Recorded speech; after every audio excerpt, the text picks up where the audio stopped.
Azeroth. Broadcasting live from the trade district of Stormwind. Hey, who rerouted arcane relay through the coffee pot again?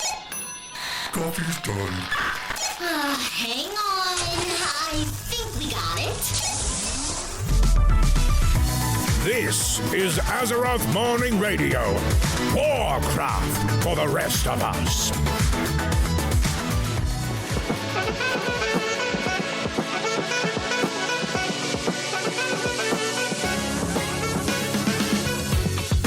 And good Tuesday morning, Azeroth. Welcome. This is Azeroth Morning Radio. Pleased to make your acquaintance. We are your hosts. My name's Jibbs, and I'm joined by the... Oh, here we go. 2019's Gnome... how do I word this properly? Gnome diaper model. His name is Cash. Gnome diaper model. Yeah, it's like Depends, but for gnomes. Oh my God. See, one thing you don't know, buddy, is that I am now a protected class. You cannot harass me based on age, and now I feel like just because I have an aging prostate, that you are taking advantage of it. I thought you were talking about your protected class because your night elf's got your tree burnt down. Yeah, that thing was burnt to a crisp. No, not like a protected class or race in Warcraft, dude, but just like, from a human standpoint and how you should be treating me on this show. I have a union representative. Thank you very much. Might be a goblin, but I have a union representative. Well, let me know when you want me to send you your first cane. I'll make sure and next day air it from Amazon. Oh, the angst in your voice today. Fine. Then you know what? I'm going to correct you on the show from two things that you have royally screwed up in the last week. What'd I do? Here we go. Okay, so first of all, turn on your camera so that I can see your beautiful face and understand where the cues are coming from and be able to properly run the show. Thank you very much. There's my face. We go. It's happening live on the show, folks. Doing it live. And here's the second one, because here's a story that's worth telling. Are you recording? Oh, we're doing this. We're doing this? Yes. Okay. Yeah, I am recording. Well, continue to tell the story. I'm not putting myself voluntarily on the chopping block because you're recording. Oh, sweet. I'll do it. So last week we got to recording the show, and we were having a great time. Like we got into all kinds of stuff, and we really felt like we were shucking and jiving and doing all the things. And about 20 minutes into the recording, I see Jibbs's face just go white. And he goes, dude, I'm not recording. Bit of a blunder there. And I want full credit in how I handled that, because I just smiled and said, dude, no worries. Let's just take it from the top. So I wish somewhere in the archives we could have put like that 20 minutes of just rolling, and then that end piece where he's like, dude, I'm not even recording. But nope, it's lost to the, I got to say this right, to the annals of radio history. I almost screwed that up and made this a non-family friendly show. Oh man, about made it after dark. 2 seconds. Oh, buddy, how are you? How's your week been in gaming? Week in gaming has been good. I made the conscious decision to step away from Remix and get back to my character, my retail character. And then the last 2 days of logging in, I did 100% exactly the opposite of that and went right back to my Remix character. And, I got a little bit of love for my Remix character, which, by the way, is a druid, as you know, because I've mentioned it before, but his name is Treemix. And I thought that was so damn cool that I named my druid character Treemix. But I am still, I had a pretty long week and less game time this week, unfortunately, again, due to recurring adulting, which actually, for reasons, is going away. So I'm going to be right back to freaking playing as much as I possibly can. But I'm still working on finishing S.N.A.R.K, and I wanted to make sure that I was exalted on all the rep. and I'm still missing the Wardens. So I need to finish up that rep and just finish the storyline in S.N.A.R.K, and then I'll probably be in a pretty happy place to table him for now. And I'm going to be coming back and forth because I still have so much bronze to spend. Yeah. I'm waiting until some more of those sets get opened up in the subsequent weeks. So with the other expansion releases of Legion Remix. So, but that's pretty much been most of it. You and I did the Day of the Dead. Oh, yeah. Event. Oh, yeah. Punch each other in the face for 40 minutes. For the record, that's what it's like listening to you two. We punched each other in the face for 40 minutes to get all of those, to get the two achievements that we could get out of that, which if you know, it was pretty funny. There's one where you have to don a costume for Day of the Dead, which were horrible, by the way. I'm just going to throw that out there. Man, I feel like they were from Nacho Libre. I loved every second of it. Did you really? Ramses at the party. Yeah, that's all I got every time. Ramses is not dancing at the party. Again, if you know, friends. That's right. It's from Nacho Libre. If you have not seen that movie, then you're welcome. Do it. So yeah, the two achievements were don the costume and find somebody and punch them in the face, or win like a fisticuffs. You win like a fist fight with them, and then the second achievement was do it 20 times. So we're like, well, and the worst part is there's a cooldown on the costume that you got to wait for. That's the worst part. So once you get like, Debo,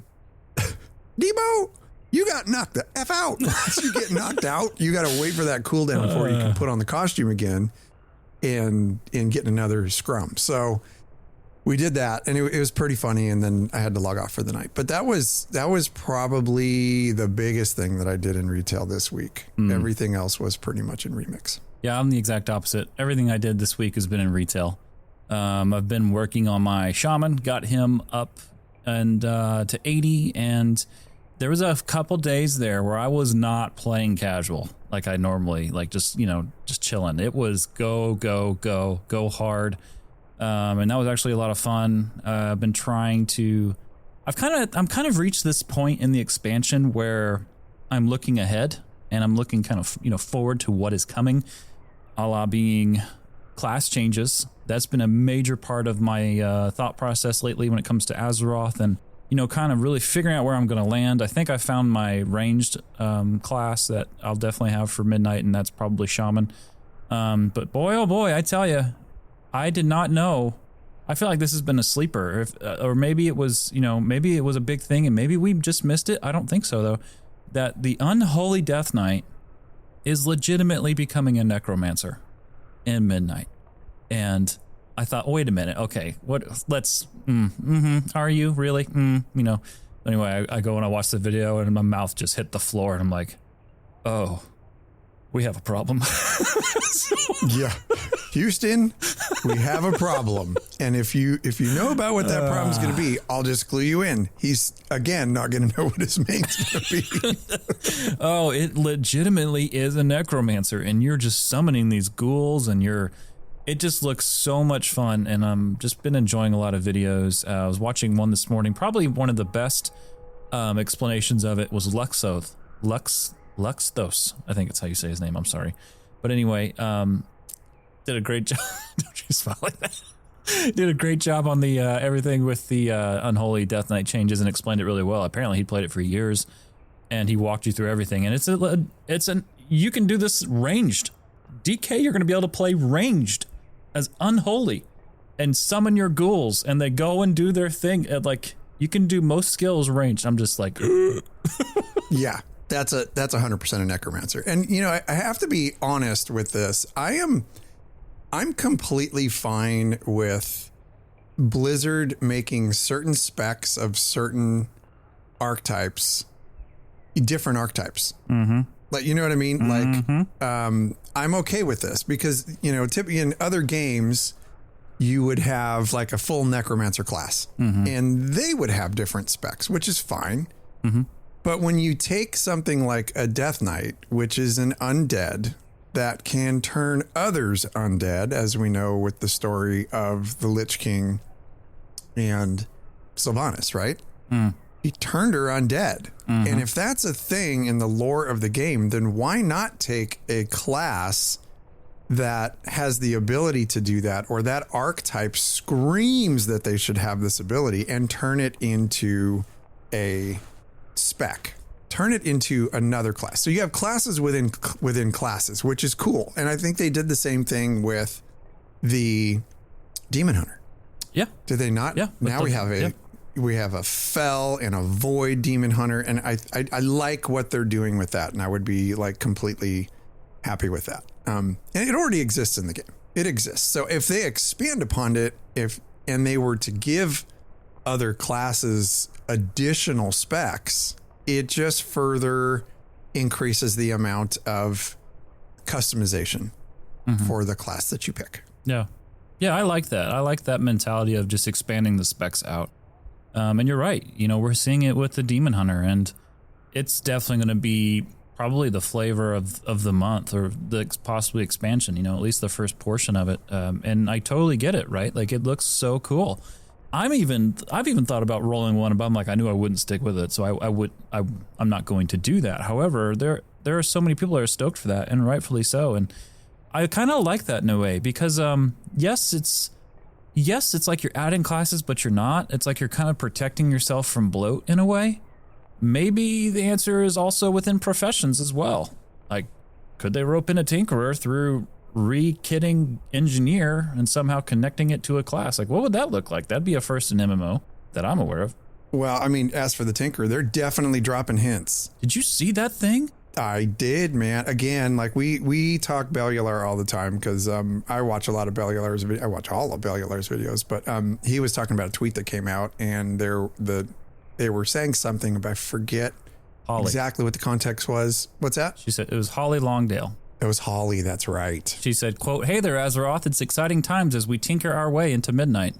I'm like, that's First off, I love Holly. I love her presentation. Everything she does at BlizzCon's amazing. She's always super professional, always a joy to watch. When she said that, I'm like, Holly, no one normally uses that verbiage. I see you, Holly.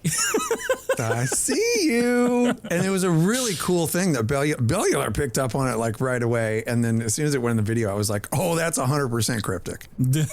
So, and they are experts at being cryptic in what they do. Yeah. And everything is very planned. And she probably that morning just said, you know what?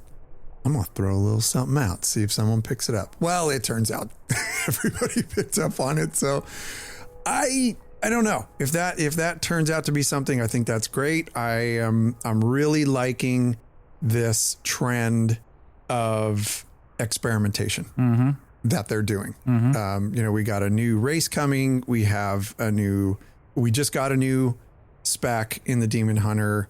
They're already talking about changing up the Death Knight, and then just I think there's a lot of very exciting things that are coming, and they seem to be coming in rapid succession.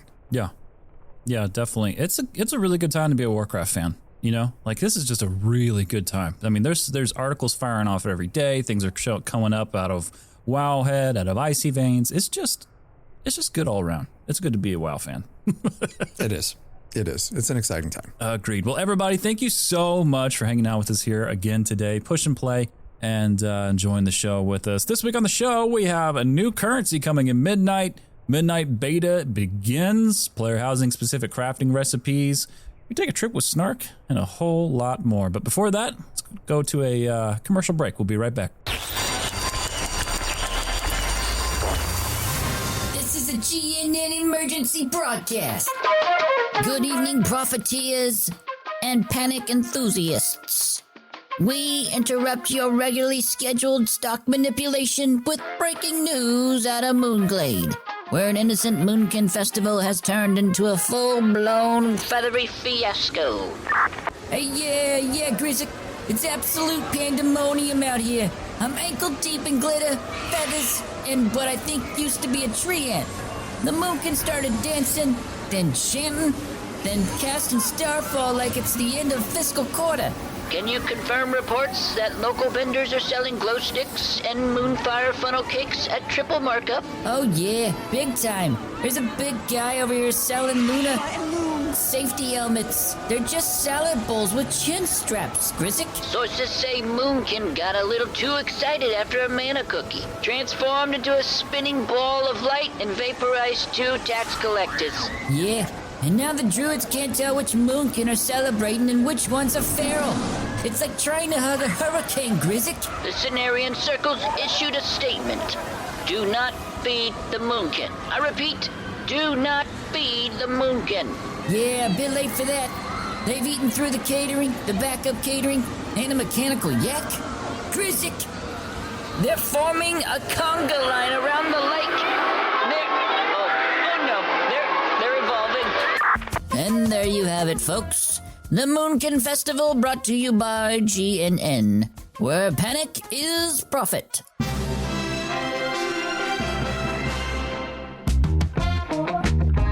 Hail, this is Stash, and when I'm not fishing around the many continents of Azeroth, I'm listening to Azeroth Morning Radio. All right. Well, welcome back, everybody. We're going to jump right in here with the Hero's Call. Hero's Call. Adventures. We started off the show on I don't know, I think that was kind of an exciting note, just talking about stuff upbeat, exciting, happy. Oh yeah. We're gonna bring it down a little bit because there's not every part of World of Warcraft that is always whimsical and fun. There are sometimes real life stories that tie in, that really showcase the community coming together and what this game and what Azeroth mean to people. So I think we should probably queue up some tribute music. Okay, I got you. Here we go. Friends, I found a really cool article that really pays legacy and tribute to a player that lost their father, and they were both WoW players. And it was really cool. The article tells of the player who not only lost their dad that they played with, but also lost tons of mementos in a wildfire. This comes from both AFK Gaming and Reddit. I found the article on both. It looks like the OP posted in both spots, but this person talks a lot about playing vanilla Warcraft when he was just 8 years old, and dad had this huge bulky box of World of Warcraft CDs, and he used to sit there and watch dad play. And eventually this person started playing with their dad. They gamed a ton, and they would sit together and create characters and all that stuff. And when dad passed, and they lost, ended up losing a bunch of their home and a bunch of their things in the wildfire, this person was able to recover the account. Obviously the account's going to stay safe, but once he was able to get back line, recover the account, and was able to find his father's character. And throughout, it still plays the game, and through being able to find his father's character, he has kept that character. And just, he says, like, when he misses dad, usually around Christmas, he logs in to see the character, feeds his pet, gives dad a different hairdo, gets some new clothes, and still goes back and, like, the way he puts it, he virtually walks through those first few snowy steps they took in 2008. So I mean, this one touched me, right? Because this shows how amazing this community is and what the game means to people.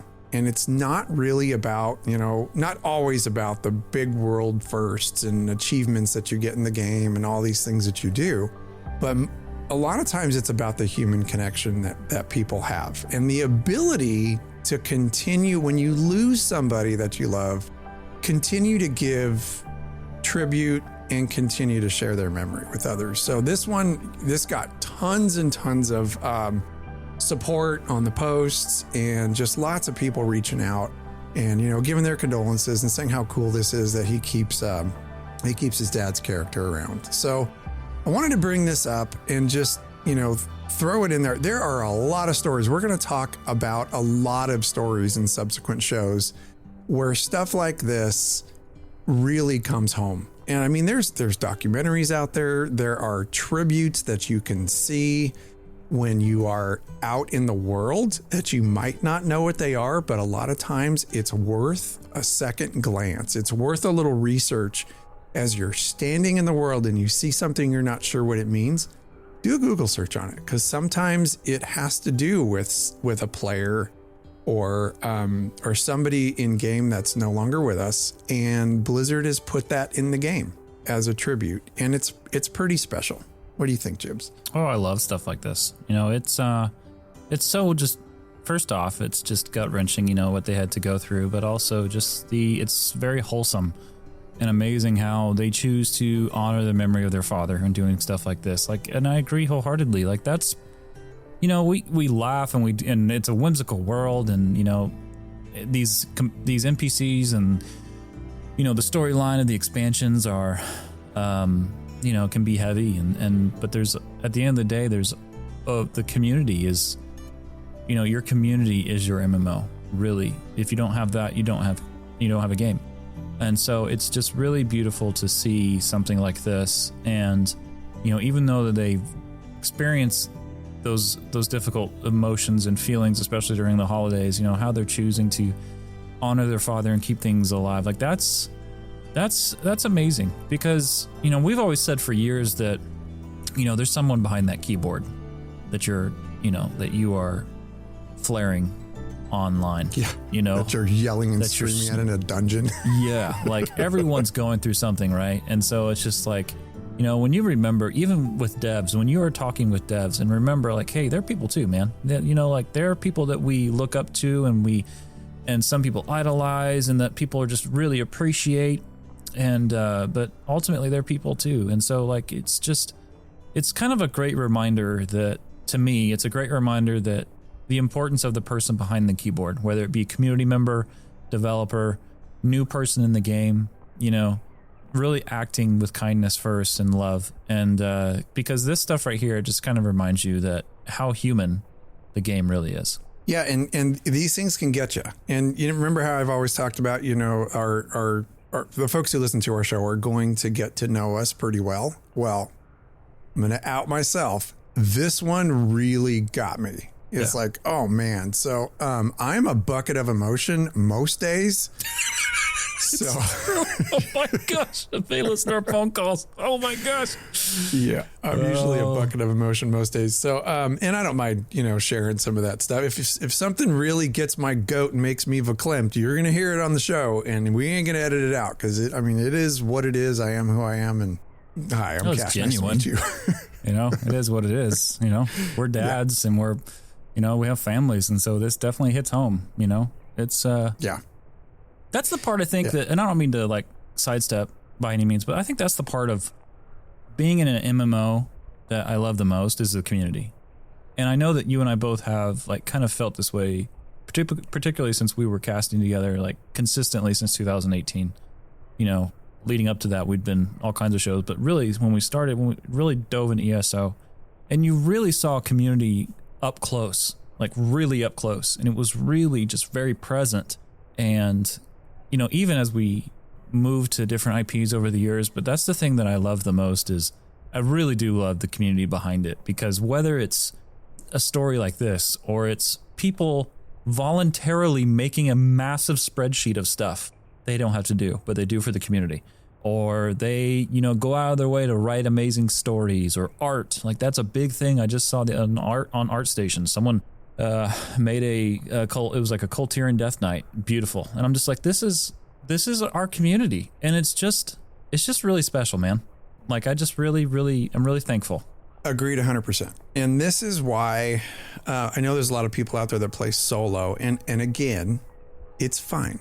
You can play this game solo if that's your shtick and that's what you really want to do. But I will never stop trying to push solo players towards taking the time to find your community, because there is nothing like meeting a person, taking the time to meet some of these people that you play with in real life. Like, if you find a group of people that you really gel with, Jibs and I have had this happen several times. We did a meetup with a bunch of our online friends here about in 2023. 2024.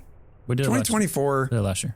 Yeah, we rented a Verbo. It was a massive cabin in the Smoky Mountains, and we went and spent the weekend with like 14 of our closest friends. All met through gaming. Yep. You know, we just had the best time sitting around the fire, making meals together.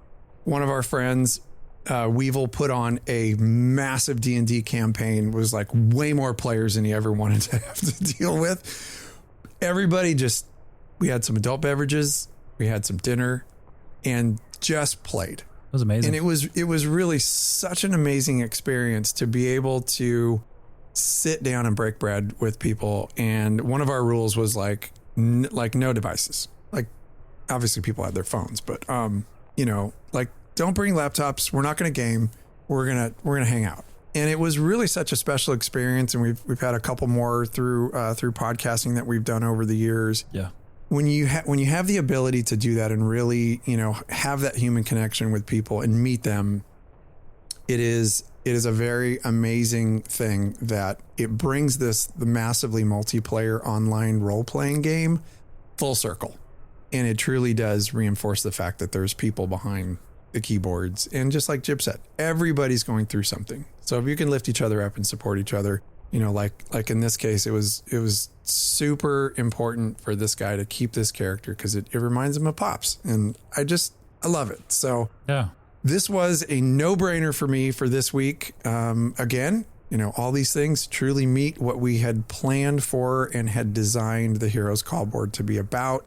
And this is just an awesome story. So if you see Garen running around, I don't even know what server Garen's on, but Gaaron. See a Garen out there, give him a kneel. I love it. Give him some love. I love it. Man, that's amazing. Gosh, I feel like that's the best segment of the day. All right, well, man, let's go to the news. Breaking news. Brought to all of yous by the Goblin News Network. All right, folks. Well, Hearthsteel. Get to know that title. Get to know that name. That's a new premium currency. It's been data mined for midnight. This is coming to us from wowhead.com. I want to preface this by saying this. We may talk data mines here on the show, but we will never, ever, ever do spoilers. Why? We hate spoilers. So we definitely don't want to know them. We don't want to talk about them, and we don't want to spoil it for you. So anytime, just to preface all this with me saying, hey, if we talk something that's been data mined, we're not talking lore, we're not talking story. No, we don't even want to know it. All right. So data mine files from the Midnight Alpha reveal a new in-game currency for World of Warcraft called Hearthsteel, which appears to be tied to the upcoming player housing system and may be used to buy housing items from the in-game shop. While Blizzard hasn't confirmed if Hearthsteel will be a premium real... What? I had to... I'm trying, man. I'm trying. I'm going to keep reading. I'm not going to let you talk. Just keep talking. I'll talk in a little while. Will be a premium real money currency. Its tiered bundles resemble other Blizzard premium systems like Diablo 4's Platinum or Hearthstone's Runestones. While WoW tokens, Trader's Tender, and Battle.net Balance have all existed for some time, Hearthsteel could mark the game's first dedicated premium currency if implemented that way. We're almost done here. At the Warcraft 30th anniversary event in Boston, Blizzard confirmed that housing items will be sold through the in-game store, though no specifics have been revealed. Items are expected to mirror WoW shop cosmetics, non-canonical. Thank you. Decorative and, quote, nice to have, end quote, rather than core gameplay content. Yeah. We're going to rewind it just a little bit. That's great. Okay. There has been this friendship goes deep, real deep. And our love of Warcraft goes deeper, very deep. There has been an ongoing battle between Jibs and I for the better part of a decade with whether or not it's Hearth or Hearth. I meant to say Hearth. I'm really trying to say that way. I've conceded. I don't know if you know this. I've conceded. I think you're right. but I am legitimately Ron Burgundy by no design of my own, by no choice. Whatever's in front of me, I read it. And I read it wrong. Like canonical? Hey, one more time. Oh, that one's okay. That's not. I'm gonna give you that one. Oh, okay. Yeah, like canon. Is it canon or is it not canon? Well, this is non-canonical. Yeah. Okay. Yeah. So to me, it is Hearth. I've conceded on the show. 10-year battle. Okay. I think at some point we're gonna need a poll. We're gonna need to know what the people think on this one. Because if I'm wrong, I will admit it. I'll admit that I'm wrong. But I've always thought it was Hearth, and just continues to call it Hearth. It makes all kind of valves in my body like open and close when he starts doing this. Just, wow. Oh my God. Okay. Yeah. So anyway, I say we just get to the discussion on this one because, first of all, I'm excited about it because I think anything new like this is cool. So I guess, maybe we should just throw it out there. And do you feel like this Hearthsteel is like the genesis, the beginnings of a full premium shop system for WoW? I think so. And I'm not totally opposed to it, to be honest. I kind of see this as trader's tender in a way. And I can't say I'm shocked that this is coming to the game because when Activision owns you, and like you're Activision Blizzard, you're a whole part of that, right? I'm not, and ultimately Microsoft, right? Because doesn't Microsoft own Activision now, or wasn't that a thing? I believe so. Yeah.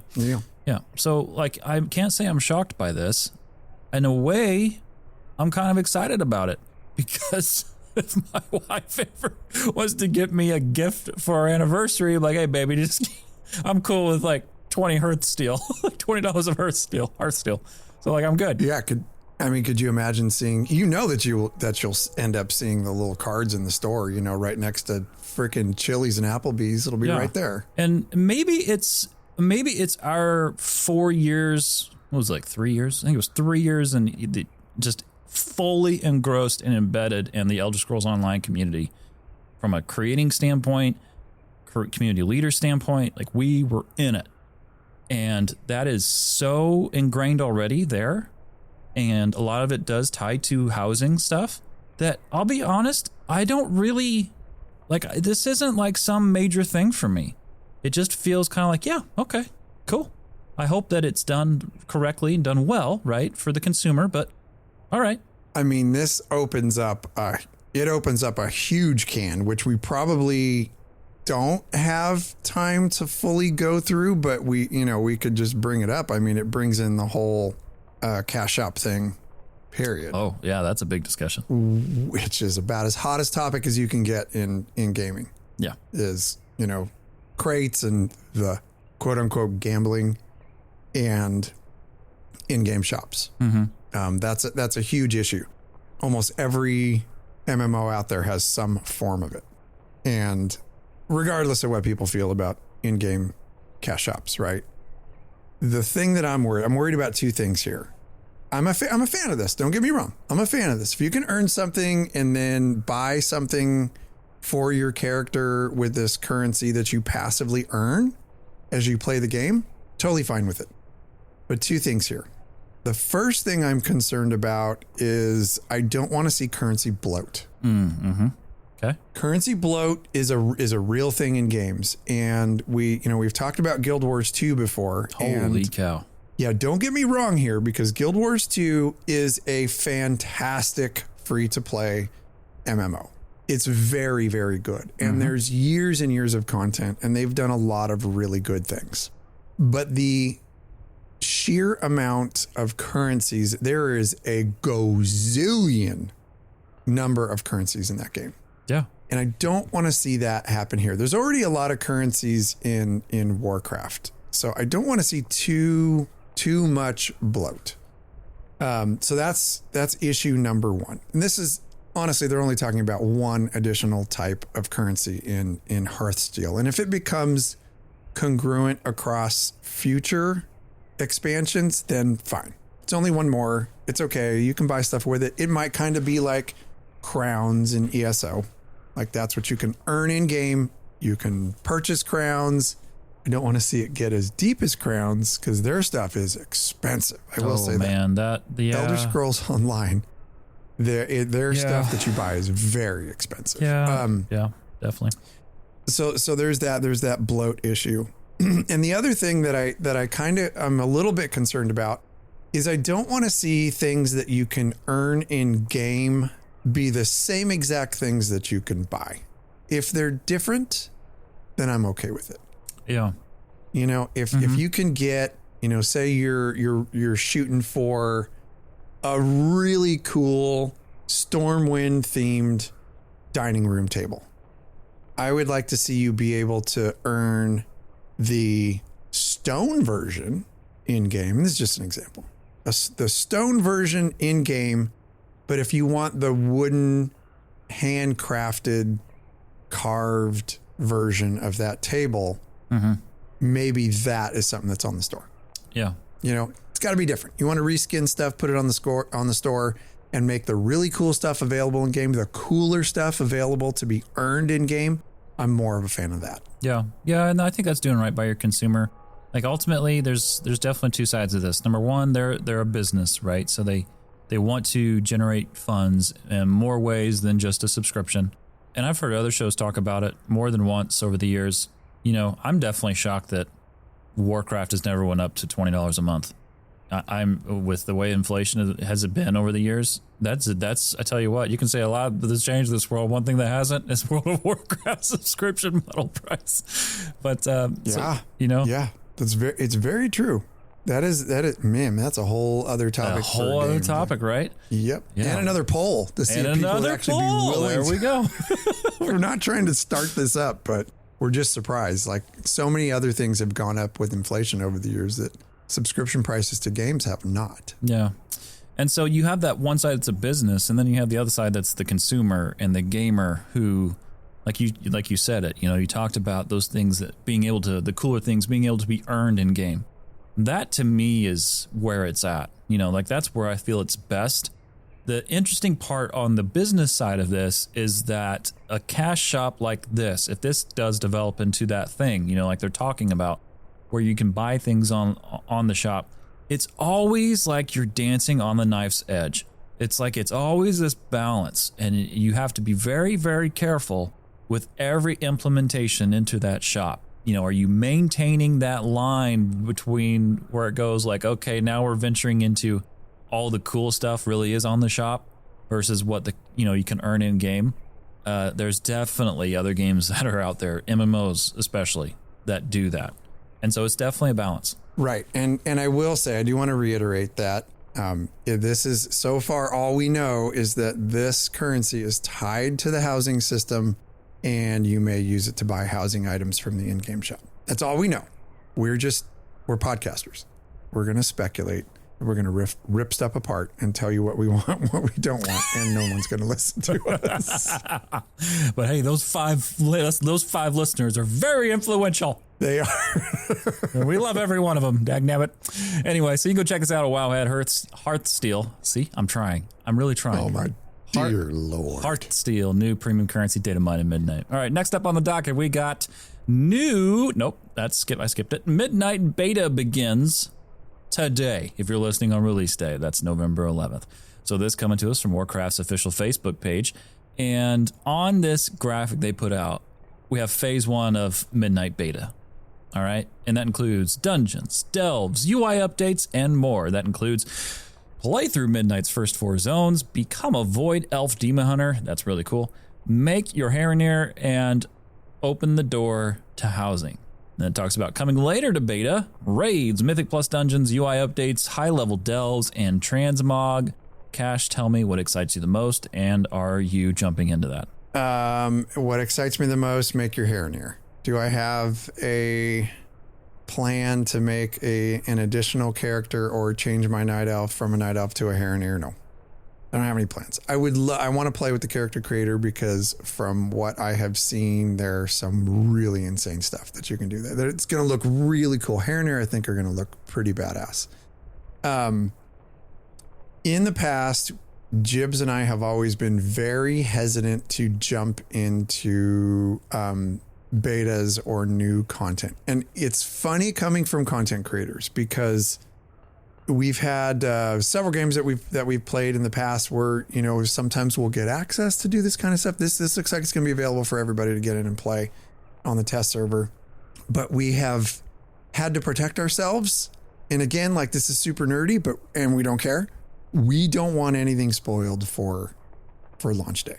It is an event for us. It is a time off work.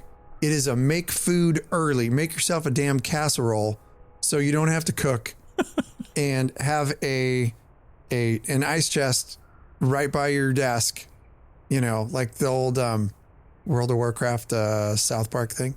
Oh, yeah. Mom! Poopies! Bathroom! You know, I am not getting up. Like, I want to dive in and I want it all to be fresh and a new experience. So I might dive into the character creator a little bit and just, you know, see what the hair and ear is all about. But for the most part, and I'll watch videos. I'll watch some videos as long as, like, if they say like no spoilers or they're just going to show features, I'll watch those because there's some really good, I mean, there's a bunch of excellent content creators out there that just make really good Warcraft content. So I'll watch those on the YouTubes, but I'm probably not going to dive into this until it is live. Yeah, I'm the same way. To be honest with you, I mean, you said it exactly. You know, like we like to experience it the same time everyone else does. Like we have never been one to do things like everything you just said. It's exactly true. That's exactly it. So for me, it's definitely going to be, I probably will not do this thing. The thing that truthfully entices me most and it's not even mentioned here, but it's the class reworks. Like, that is something that I feel is going to rock the community in a big, big way. I think you will see people switching classes, finding new mains, enjoying classes they never thought they'd enjoy, maybe disliking something they never thought they would dislike. Like, I really think it's going to shake up the player base. And I'll be honest, I'm kind of excited to see what happens. So that's where my head goes with all this. Is a full refresh, and now we're specifically talking about the class changes, is a full refresh healthy for World of Warcraft? Yes, it has to. I mean, granted, you want it done, you got to be careful, right? Because you're, and again, talking about Knife's Edge, right? Like, the game got to where it's at because of what it is, you know? And those people, a lot of people have really fallen in love with their class. How many times have we heard, I've been a main XYZ for, over a decade, like they main a class, or they talk about how I've played it for several expansions now, right? Like, they have that connection point with their class. And so they have to be very delicate. And I think Blizzard knows that. And it's just, yes, to answer your question, I do think it's healthy for this. Let's keep going further. Do you think they should have removed the interrupts from healers except for the lucky shaman? Well, since I'm a shaman, you know what? Like, if I'm playing that, again, I don't know my main midnight. I don't. I wish I do. I wish I could tell you.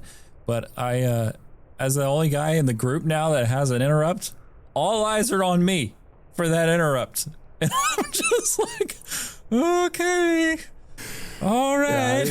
Yeah, I honestly wasn't trying to segue into that. It popped up in my head and we're thinking about all these class changes and stuff. And I was like, damn, that's right. I don't have an interrupt anymore. I do. Suck it, nerd.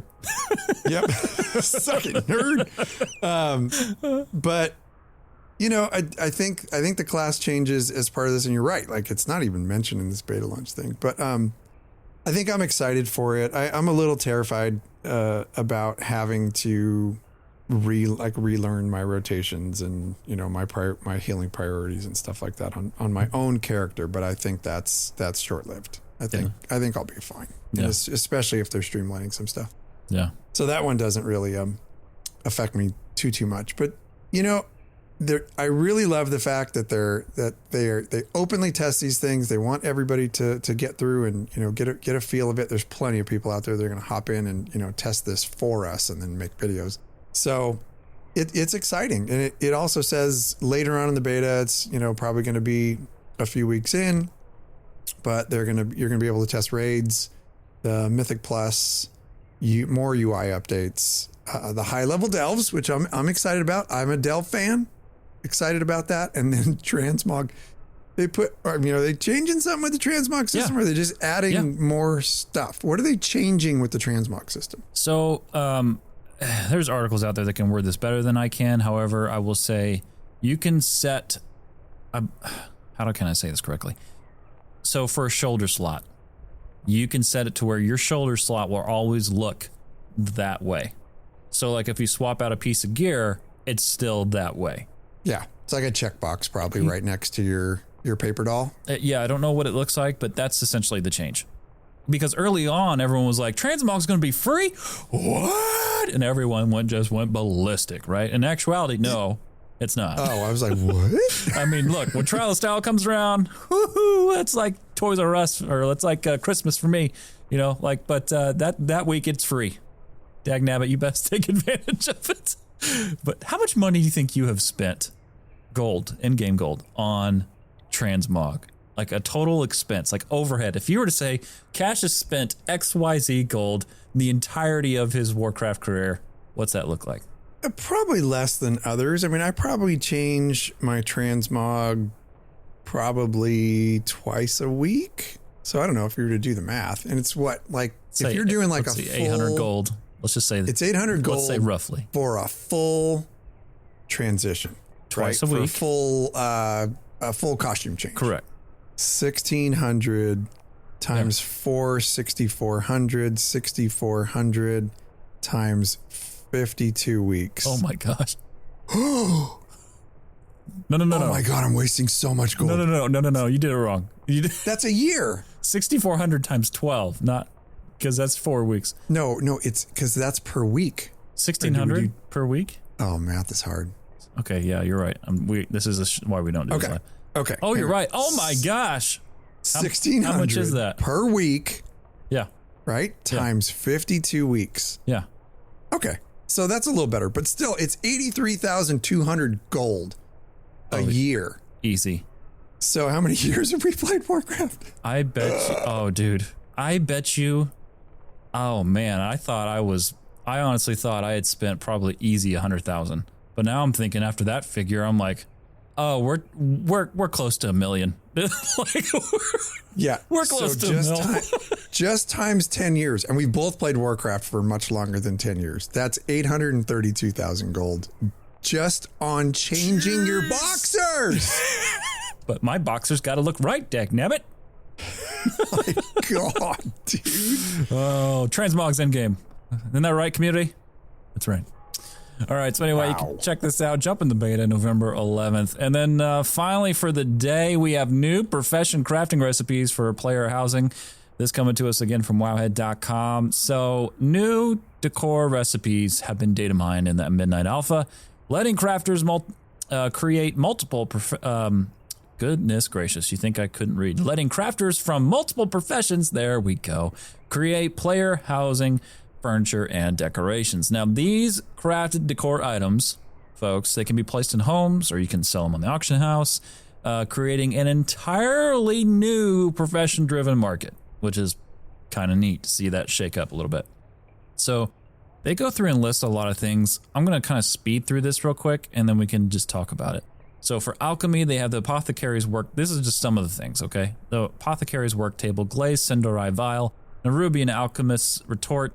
Then it goes on to a few more. Blacksmith, they had a sewer gate, Dalaran, sunsconce, enchanting, dark masters, mystical brazier, Dornagal, hanging sconce, engineering. This I thought was awesome.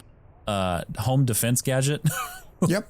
Thank you very much. Yes, please. Yes, please. Hi, we need the highest quality of breaking and entering software for our homes in Azeroth. That needs to be a commercial. Joy buzzes, joyful wall of drains. Inscription has a wall shelf, Gilnean spare saddle, and rolled scared rug for leatherworking. Tailoring has a ring sash, a frame rug, all kinds of other things. This is just a taste. Like, I don't know about you. Like, I know you're all in on alchemy. When you see this stuff, does it get you excited? It makes me want a lot of alts. Have to do a lot of work on their professions. But yeah, for me, trying to stick with a single character all the time, I kind of had to pick and choose what I wanted to do. And, alchemy just ends up being my profession. So, and I've said it before, like in my house, I want to have a lab. There needs to be an alchemy lab in there. So a lot of those things are very exciting, but there's inscriptors out there. There's leather workers like my hunter. My hunter is a skinner and a leather worker. So being able to see like a Gilnean spare saddle, could you imagine having like a saddle stand right next to your stable? Yeah. Where you get to pick your favorite horse in your mount collection and put him in there eventually. Oh, absolutely. Like it just, everything like goes together. So they're really taking the parts of the game that are going to make your house feel like home. And they're putting a lot of thought and detail into these things. And I think it's a wonderful thing because again, this is going to expand upon the ability for you to truly customize your home. Mm-hmm. Yeah, I agree wholeheartedly. And part of that customization is the fact that they're adding a brand new warbound reagent, and that is lumber. We've seen this, and I don't think we've ever really talked about it on the show. But so to do this stuff, you're going to have this new resource, and only the crafter can provide the lumber when fulfilling crafting orders. Only the crafter. So that's going to make people get out and about in the world. They're going to unlock lumber gathering as they go through the intro quest line so they can jump in and just kind of get involved. And then they were talking like other unique reagents as well, like, quote, slumbering soul serum, oil of Beladar's grace, dusk weave, and weaver cloth. I mean, I love the fact that it's forcing you to get out and about. You can't just sit idle. Like, you have to be invested. Yeah, this housing system is a full system. This is a system that will allow people to fully dive into and make it their in-game loop. The housing system. Yeah. And it'll allow you to do things within your housing instance, obviously to, decorate your home and, take part in the in-game events for housing and such that are going to be in neighborhoods. That's one. Mm-hmm. And the other one is the fact that they've tied it into the rest of the game. So if you want some of those really cool things, if you see something that you want from a vendor, you might have to go out and this is old news, but like you might have to go out and increase your rep with a certain faction in order to be able to purchase that. Or you might be a crafter and see something, you might get a recipe for something and you're like, oh my gosh, what do I have to get in order to do this? And lumber might be a part of it. You might have to get out into the world and find other reagents. So it is exciting that they've made housing, at least at face value, they have made housing an entire different portion of the game that you can choose to dive into. They've been very smart about that. It's not just, decorate your home and then your home's there. That's the garrison. You're limited in the things that you can do to decorate it. Everything's, the garrisons were on rails for sure. This is not going to be on rails. And it is a full system that a lot of people out there are going to make their main gameplay loop. Yeah, absolutely. There's already YouTube videos out. That's like, I'll look them up live because I definitely want to give them love and credit on here. But it's like a whole HOA thing, like a whole HOA Warcraft videos. Like they do a phenomenal job on this stuff. And so like, it's just really cool. It's really cool to know that there's going to be content of people going out and filming this stuff, seeing other people's homes, people submitting their homes. You're already seeing like they did awards on this one YouTube channel. I'm going to have to find it. But like best staircase that they hand built this, like it's on the alpha, I think it was. And they built this beautiful, like, I don't even know how to describe this staircase, but it's like, it starts on each side and then meets in the middle at the top. And they placed every piece of this like wood beam by hand to make it look like this. I'm just like, oh, this is awesome. This is ESO level, if not greater, and it's coming to Warcraft. Yeah, I think that's going to be awesome. I'm interested in diving into this, into the lumber, the new reagent. Only the crafter can provide lumber when fulfilling crafting orders. I'm interested to see the aesthetics, the player animations when you are getting the lumber. Because it says lumber gathering, not lumber jacking, which to me means there's going to be nodes of stacked wood at the base of trees. Nope. You're chopping it. Yes! There we go! My gosh, friends. Thank you. That is not something that I knew, and I'm very happy about that. That you actually get to lumberjack. Yeah.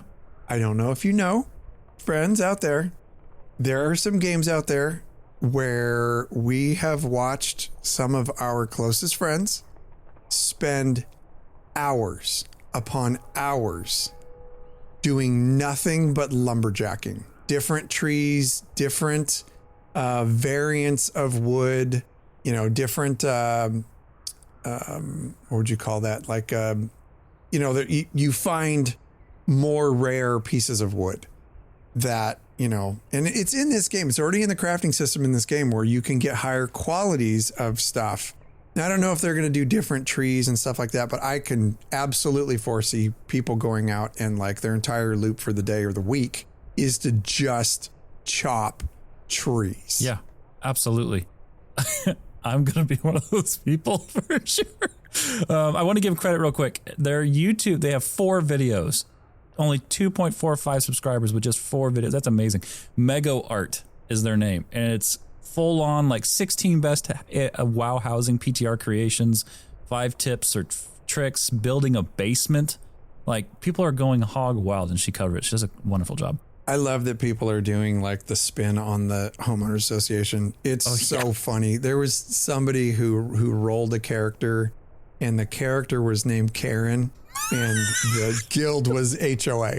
And just, that is Warcraft. I love it. That is Warcraft in a nutshell right there. It's just absolutely hilarious. And people are going to make guilds. This is yet another aspect of the game that people are going to make guilds surrounding homeowners associations and the housing system. Oh yeah. Which is just perfect. Oh yeah. I love watching those videos. I love watching those reels, you know, on the social medias. Just funny. Yeah. Oh, yeah. This is all around a win for everyone. A win for Blizzard, a win for the gamers that are playing it, are playing Warcraft, a win for creators who want to do something fun and different and just solely focus on housing stuff. This is just a huge win, and I can't wait to just dive in on this, man. Yeah. It's nice that your existing professions are going to become key to the player housing system, because it is 100% going to drive the economy. It's going to refresh a lot of things. And, you know, they're really giving crafters an economic role. And it's beyond just doing the regular crafts and making gear. You are going to create a whole new economy with the players that truly want to furnish their homes with their own designs, the way that their own mind works, and make their house theirs. Like, what a boost to the economy of every server. Yeah, agreed. I can't wait. Folks, tell us what maybe what you want to make with your house. What's something you're looking forward to? Let us know on the episode page over at AzerothMorningRadio.com. And before we move forward, I want to make mention of this because we definitely need to make mention of it. And I didn't want to dive super in depth with this because we kind of beat this to a pulp last episode. And that was that Ian was on the Unshackled Fury podcast and confirmed there are no current plans for World of Warcraft to come to console. The focus remains on PC with changes aimed at reducing complexity, not depth. Bullshit. Sorry. Cough there for a second.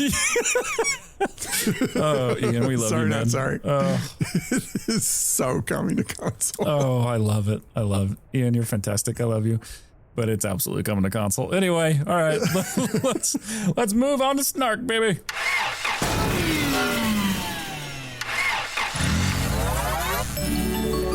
S.N.A.R.K Online.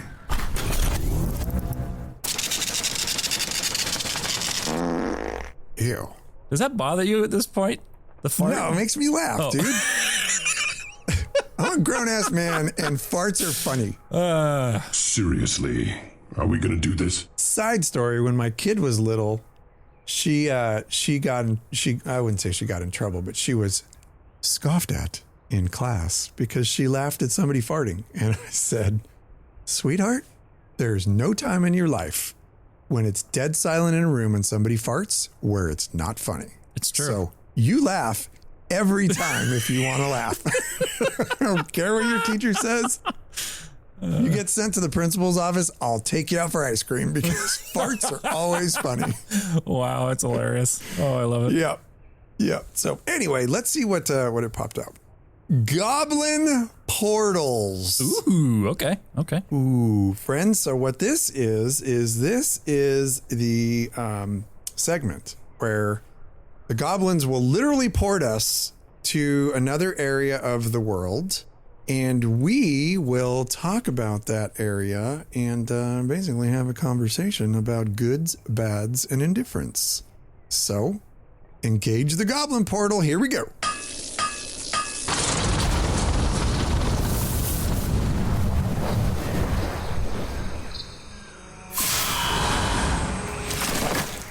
And it appears, friends, that we are in the wetlands. Oh, I think I landed in horse manure. Well, there's been a lot of changes to the wetlands, so you better grab your snorkel because we're going to be trudging through a swamp here. Oh, yeah, it's nice here. A little wet. I think they'd invest in a dam or something. You know, friends, one of the things that this is actually a really cool zone, and it brings back a ton of memories being in the wetlands. Let's talk a little bit about geography, because there's people that have just played like pretty much nothing but like the latest expansions and might not have ever been to the wetlands, but there is a lot of history here. So the wetlands are in the Eastern Kingdoms. It's located between Loch Modan and the Arathi Highlands. The biome, foggy marshlands, full of crocs, full of raptors, full of murlocs, tons of dwarven ruins here. This is in Alliance territory. There's some scattered little outposts and stuff of Horde and Dragon Maw. But this is basically a basin. It's a huge basin that is fed by the runoff from Cosmodan. And there was a period of time in history when this was not underwater. And Jibs, what caused all the water to flood the wetlands? Big old dragon. A big old dragon. In what expansion? The cataclysm, the great cataclysm of our time. This is the great cataclysm of our time. And so now it's fully swamped. The roads are flooded. The towns are flooded. There's excavation sites all over the place, as if after all these years they're finally trying to get it cleaned up, but it's not working. I don't think it's well funded. The bridge to Dun El Gaz is super damaged. There's ruins all over the place. And honestly, Cataclysm, when you look at Cataclysm from an expansion point of view, taking the mile-high look at this zone, it 100% reshaped the zone.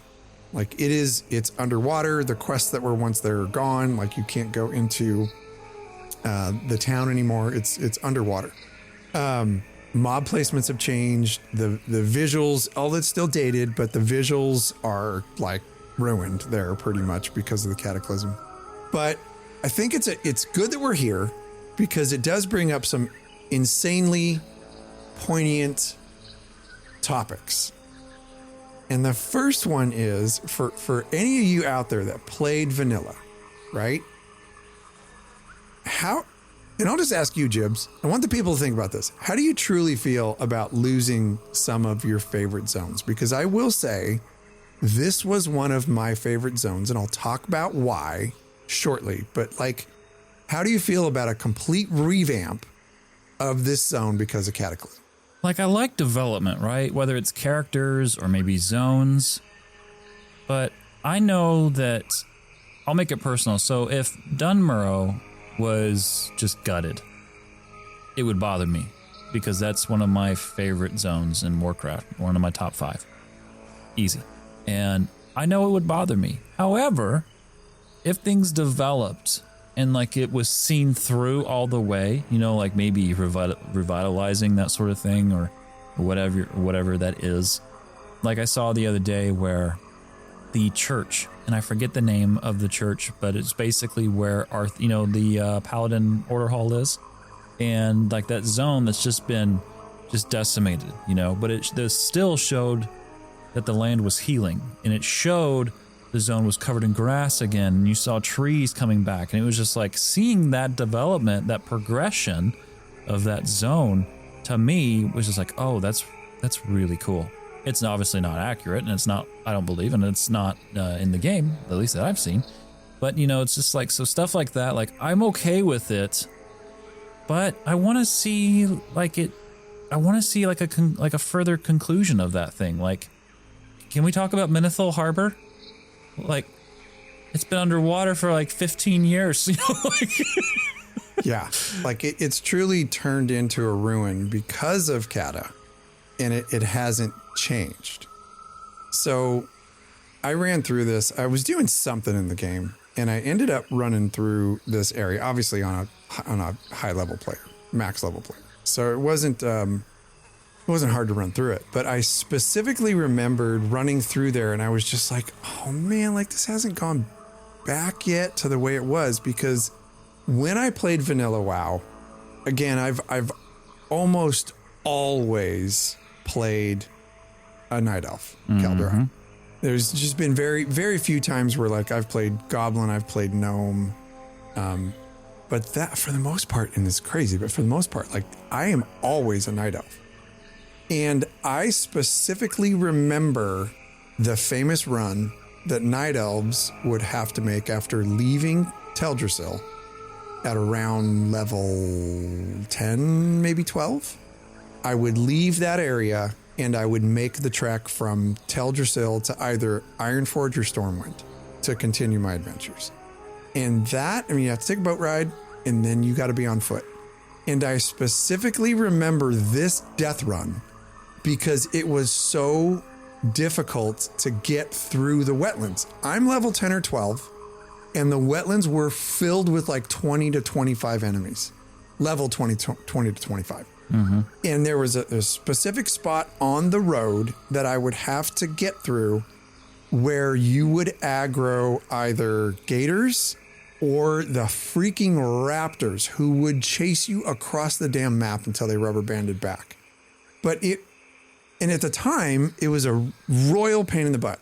But oh my gosh, the memories that it would bring back of dying repeatedly in that area because of the difference in mob level.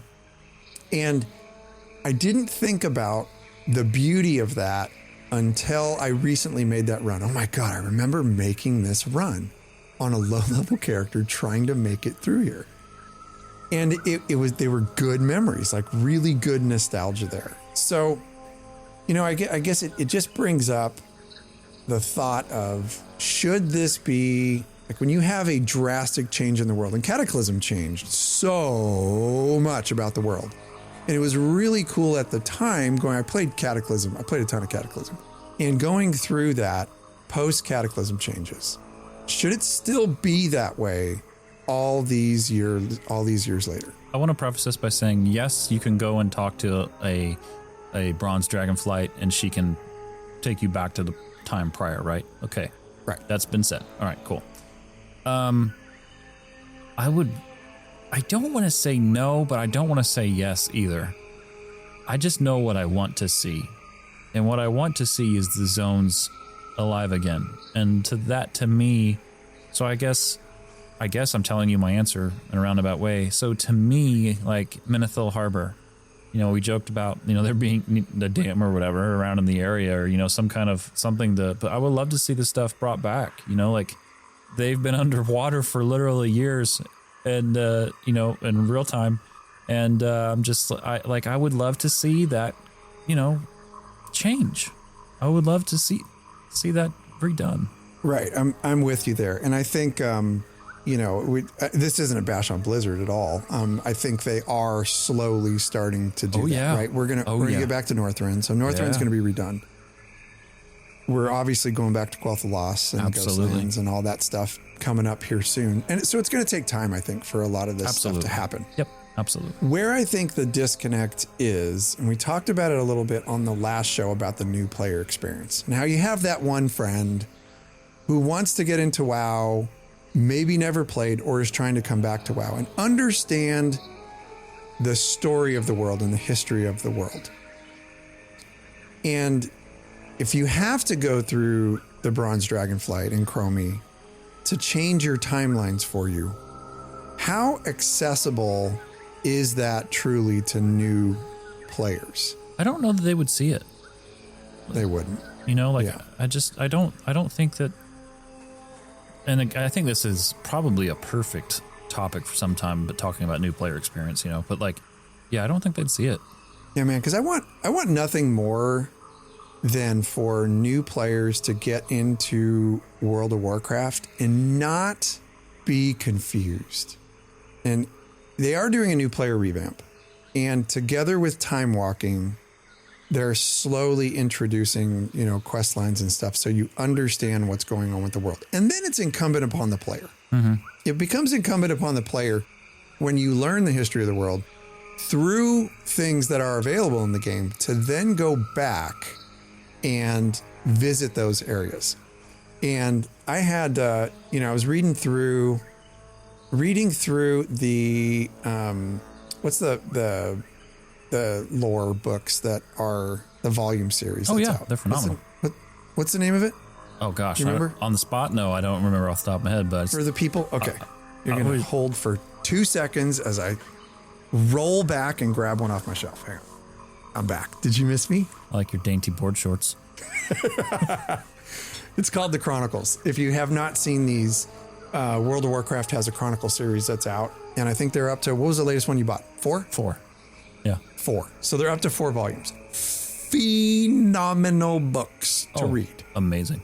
My only complaint is that my eyes are aging and the text is really effing small. So there's that. That's an issue. I look like I'm wearing Coke bottle readers when I read this at night because I've been chunking through it actually pretty good. So anyway, there's a point to this story. Started reading through just volume 1, and I was, it talks about the old gods. It talks about all of the different elements and how they battled, and Ragnaros. So he was the god of fire and all this stuff, and just really cool stuff. But it brings up tons and tons of locations that are in the game that are visitable. One is Ulduar. And I literally went back to Ulduar after reading that, and I was like, this is the coolest thing. And it's got you go through it and it's got, big giant tables with maps and all this kind of stuff. That is one of my joys in MMOs, is reading something outside of the game that's lore related and then getting inside of the game. And I have no other reason to go to Ulduar other than I just want to go look at this location and see the detail that they've put in the game that is based around that lore that I've just read. Oh yeah. So much fun when you're able to do that. And that's what I want. That's what my wish is for a lot of these vanilla zones that are out there that have changed over the years, but there is still so much history behind these things. And yeah, again, super nerdy. I'm a super dork for probably doing things like that, but that is what connects me and my character to the world. And my wish for something like this, with having the wetlands as an example, is to make that old school feel really accessible, more accessible for newer players that are coming in and trying to understand the history of all these expansions and all the things that have happened in the world. Yeah, I agree. I would definitely post Last Titan, I would really, really love to see something for you mentioned the newer player, something that really helps them with that very thing of understanding these zones, or a comprehensive in-game, start here kind of thing. Something that speaks on these zones and the things that they're in, and why you should start here and what happened here. And because you mentioned it, you said it perfectly. The, how did you say it? how do you wrap up 20 years of lore into a new player experience? You know, and it's true. And this includes like the zones being changed. You know, you talk about Old War, and you know, like we're, you know, currently talking about the wetlands as well. You know, like there's been a lot that took place here, and yeah, they definitely have a challenge for that. But yeah, I agree with you. They do, and I am very curious to see what the new player experience is like. Because could you imagine that as part of your new player experience, like maybe you're sitting around a campfire and there's a historian there, and this you can choose to do this, and you can choose not to do this. But you can take a trip through Azeroth to understand the story, and maybe it's Lore Walker Cho. Maybe he's sitting there around a campfire and he starts to tell you the story, and you might see a short cinematic that leads into one of those like parts of the game where you have to play through the story, and they give you an action bar and you're playing a character and you're going through, but at the same time you're learning combat, you're learning the movement of the game, you're learning your menus, you're learning all that stuff while he's telling you short stories about the progression of the storyline in the world. Oh, that'd be amazing. That'd be awesome. That'd be, yeah, absolutely. Absolutely. Yeah. Ideas. Too bad nobody at Blizzard is listening. If they can do something like that, though, where they can capture the interested person, not the person who's fully invested in Azeroth, not the person who loves orcs or humans or Horde or Alliance, but just is interested. If you can capture those people in a way that's really meaningful and engaging, you're probably going to hold on to people a little bit more. The retention rate, or like the conversion rate, as we say in marketing, is going to be greater because they're invested at that point, right? Like it's not like an overwhelming thing. It's like you're baby stepping them into getting connected. It's like someone opening the door and be like, here, let me lead you by the hand. Welcome to Azeroth. And just taking you through it. Yeah. Yeah. And, you know, another idea, and I think they are already working on this, but obviously a mammoth sized task is to add in those Lore Walker Cho episodes that you can do. You can already get some unique rewards through it, but imagine if they had a library of those from vanilla all the way through. Oh, buddy. And it could become a thing. Like it's a weekly quest that you can do. And this week you're going to learn about the events of the Warlords of Draenor. And it's short, you know, it's, you know, maybe it's a 5 or 10 minute quest that you go through for specific rewards, just like they're doing now with Lore Walker Cho, and they did with the story of Xal'atath. But if they had a library of that you could visit anytime you want. If you're in some part of the world and you're like, dude, it's been 15 years since I've been here. I want to go through the Lore Walker Cho lesson on this. And you just find it in your library, click on it, and you're instantly teleported to learn that story again. Ian, can you put this on the docket, please? Ian, I'm getting close to retirement, buddy. Do you need a consultant? Oh, that's hilarious. Oh, yeah. Yeah, I love that. I love it. Yeah.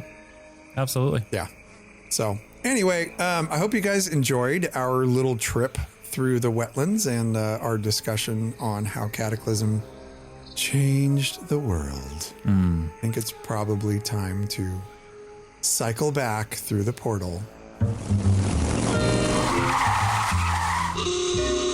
Hot day in Hellfire? Cool off with the only frozen treat infused with pure, unfiltered Fel energy. That's right. Introducing Felnilla Ice Cream. Made fresh daily in our ethically questionable labs. One scoop of Felnilla and you'll be screaming for more. Literally. It's got that smooth vanilla taste with just a hint of corruption. Guaranteed to boost your energy, your mood, and possibly your internal output. Hey, is that the double scoop mint doom? Try our other flavors. Cookies and cream of eternal suffering. Burning Crusade Crunch. A taste. And everybody's favorite Soulberry Swirl. Vanilla ice cream. It's sinfully sweet. and dangerously delicious. Warning, may cause minor possession, spontaneous wings, or glowing teeth. Do not consume near paladins, lightforged, or holy water.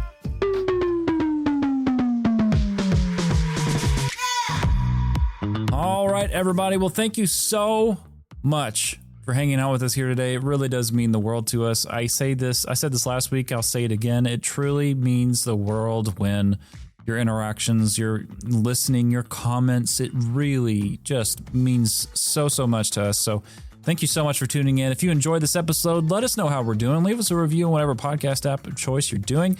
Tells other gamers like you whether this show's for them. And also, friends, please tell a friend.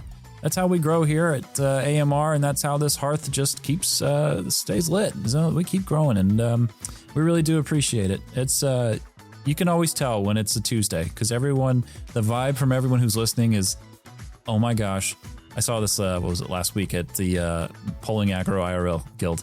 I forgot it was Tuesday. I can't wait. And that's the vibe, and it's always exciting and to see your responses, and so. Anyway, thank you again so much for listening. You can visit AzerothMorningRadio.com, full episode transcripts, learn more about us, get in contact with us as well. And all kinds of other fun. It's now an episode library there as well. Since we've been in this long enough, you can go and find all the episodes. Cash. Friends, you can join us in as we talk about the community, as we learn things about each other. We definitely want to keep in touch with you.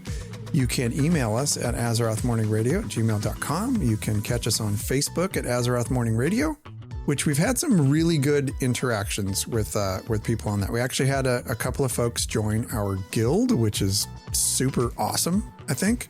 And you can also hit us up on YouTube, where we have a video version of this podcast at Azeroth Morning Radio. And in the future, you'll be able to follow us on Twitch at Azeroth Morning Radio. That'll be forthcoming in the future. Be prepared for when that launches. Don't forget to send us your Heroes Call topics. If you have something super cool, a touching story, or something amazing that the community is doing, let us know. We will give you full credit for that. And don't forget, we play with Polling Aggro IRL. Fantastic guild for the adults, working professionals, parents, and folks that just want to get in and hang out for a little while and have a really good group of people to do so with. Polling Aggro IRL is available to join in-game. That's right. There you go. Friends, have a wonderful week in gaming. We love you. Stay safe. And can't wait to see you next week right here on AMR. Take care, everybody. Safe travels, adventures. Job's done.